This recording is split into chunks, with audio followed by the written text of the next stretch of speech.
나는 내 인생을 사랑합니다. 나는 내 인생이 자랑스럽습니다.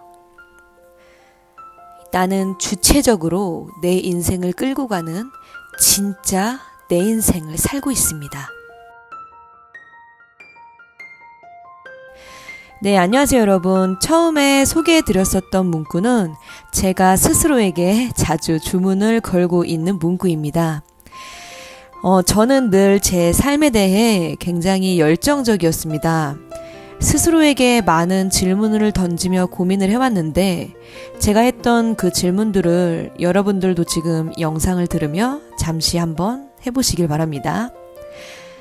내가 뭘 좋아하는지, 나는 뭘 할 때 가장 행복한지, 나는 뭘 잘하지, 나는 무엇을 할 때 시간 가는 줄 모르고 하지, 남들한테는 어려운데 나한테는 쉬운 게 뭐가 있지? 남들은 죽었다 깨도 못하는 걸 난 어렵지 않게 심지어 재미있게 하고 있는 게 뭐지? 반면에 내가 부족한 건 뭐지?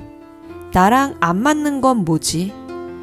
가장 내 가슴을 뛰게 하는 건 뭐지? 내가 수천억 자산가가 되어서 더 이상 돈을 벌지 않아도 된다면 그때 나는 뭘 하고 싶을까? 등등. 저는 이렇게 끊임없이 스스로에게 질문하고 답을 찾는 여정을 해왔습니다. 답을 찾아 나가는 과정에서 정답을 얻을 수 있는 가장 중요한 힌트는 나의 감정이라는 사실 또한 깨닫게 됩니다. 감정은 쉽게 얘기하면 나의 기분이고, 지금 내가 기분이 좋은지 기분이 나쁜지, 이것이 즉 내면의 소리라는 걸 저는 알게 됩니다. 우리가 현대사회를 살아가는 데 있어서 자기의 감정을 드러내는 것은 매우 적대시된다고나 할까요? 감정을 드러내는 건 사회생활을 못하는 사람, 자기 감정 조절 하나 제대로 못하는 어른답지 못한 행동으로 여겨지고 있죠. 심지어 자신의 감정을 상대에게 털어놓으면 그 이야기를 듣는 상대는 감정 쓰레기통이 된다라고 말할 정도인데요. 그만큼 자신의 감정을 그때그때 상대에게 다 표출을 한다는 건 정말 듣는 사람을 피곤하게 만드는 행위겠죠. 네, 이런 이유 때문에 우리는 감정이란 표출해선 안 되고 스스로 통제하는 것에 상당히 고급 기술을 가진 사람들이라고 할 수 있겠습니다. 이런 식으로 어른이 되면서 우리는 반평생을 감정을 통제하고 숨기는 훈련을 끊임없이 해오고 있습니다. 그래서 많은 현대인들이 자신이 지금 화가 나는데 왜 화가 나는지 모르겠고, 자기가 눈물이 나는데도 뭐 때문에 우는지 스스로 알지를 못합니다. 저 또한 그랬고요. 이제 그렇다 보니 내가 뭘 좋아하는지, 내가 언제 그 행복의 충만함을 느끼는지, 심지어는 내가 연애를 할 때, 결혼을 할 때도 어떤 사람을 만나는 게 나한테 맞는 사람인지에 대해 굉장히 무지한 사람들이 많습니다. 그럴 수밖에 없겠죠.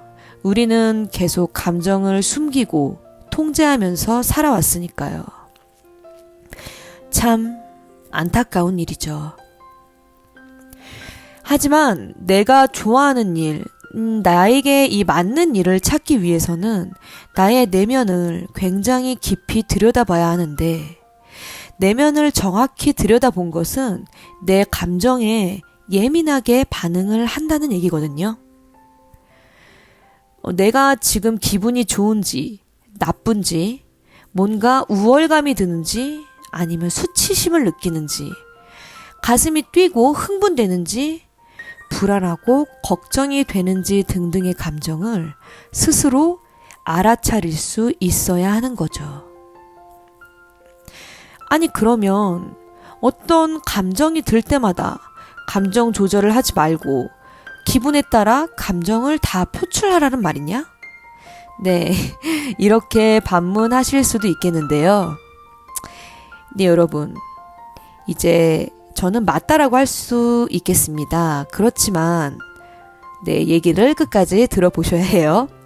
이제 그렇지만 꼭 그렇게 해야만 한다는 말은 아닙니다.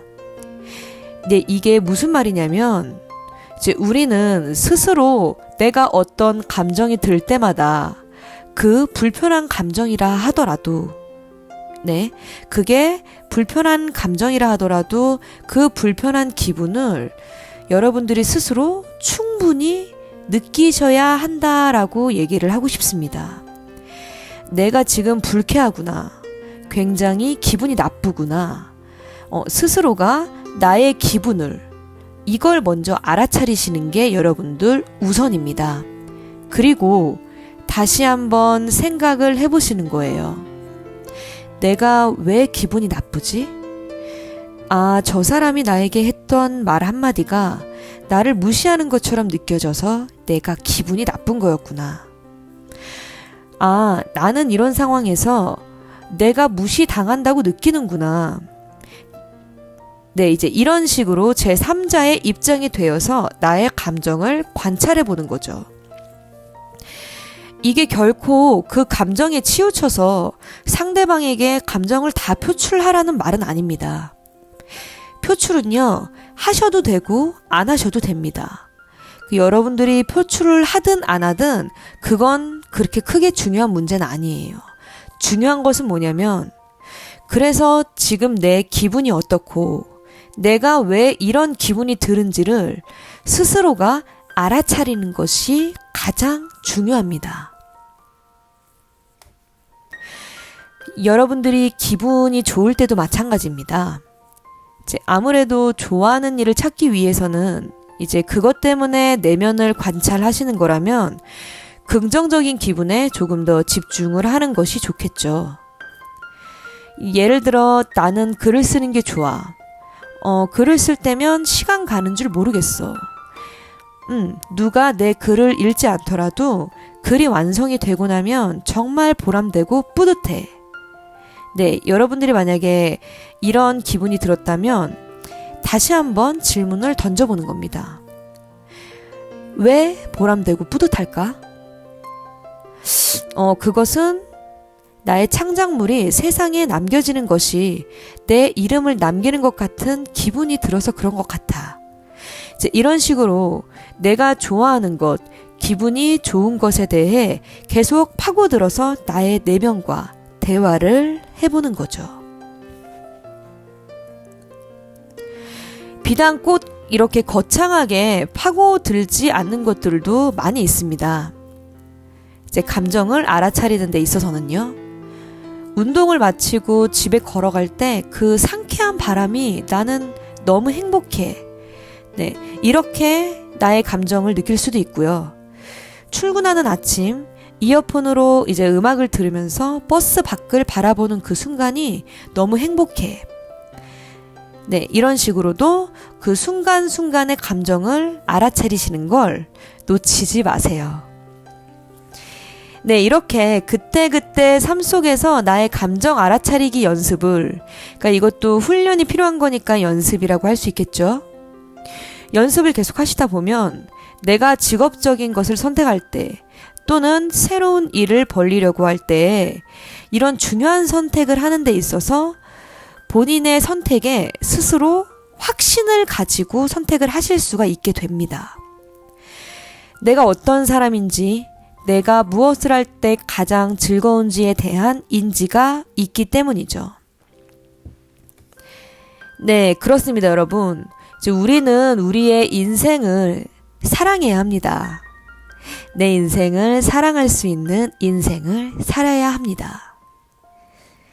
내가 억지로 하기 싫은 일을 하면서 무기력하게 지낸다면 그 인생을 어떻게 사랑할 수 있겠습니까, 여러분?